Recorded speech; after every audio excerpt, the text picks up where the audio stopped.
বিশ্বনবী পাগলের মতো একবার হাউজে কাউসারে যাবেন, একবার সিরাতে যাবেন, একবার পুলসিরাতের দিকে, একবার হাউজে কাউসারের দিকে পাগলের মতো দৌড়াতে থাকবেন। তার কোনো গুনাহগার উম্মত যাতে জাহান্নামে ঢুকে না যায়, সেদিন কেউ সুপারিশ করতে পারবে না বিশ্বনবী ছাড়া।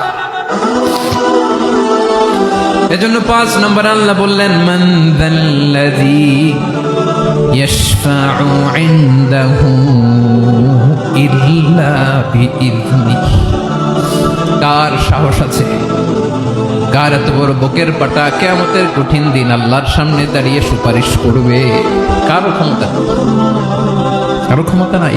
বিশ্বনবী সেদিন সেজদায় পড়ে উম্মতের জন্য কাঁদবেন, সবাই কাঁদবে, নফসি নফসি, আল্লাহ আমারে বাঁচাও, আল্লাহ আমারে বাঁচাও। বিশ্বনবী বলবেন, উম্মতি উম্মতি।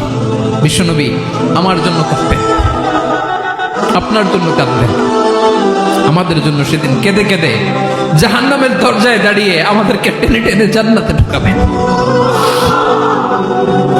এজন্যই বিশ্বনবীর ভালোবাসা যেন আমাদের হৃদয়ে ভরপুর থাকে। আমার ভাইয়েরা, প্রতি শুক্রবার বিশ্বনবীর উপরে বেশি বেশি যেন আমরা দুরূদ পড়ি। আমরা যখন বিশ্বনবীর সালাম দেই, দুরূদ পড়ি,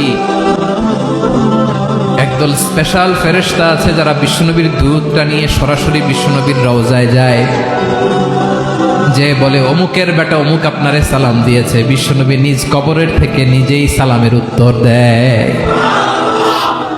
বিশ্বনবীর ভালোবাসা যেন আমাদের হৃদয়ে থাকে, বিশ্বনবীর সুন্নাহ দিয়ে যেন আমাদের জীবনটাকে সাজাই। পারা যাবে ইনশাআল্লাহ। বিশ্বনবীর ভালোবাসা ছাড়া কেউ জান্নাতে ঢুকতে পারবে?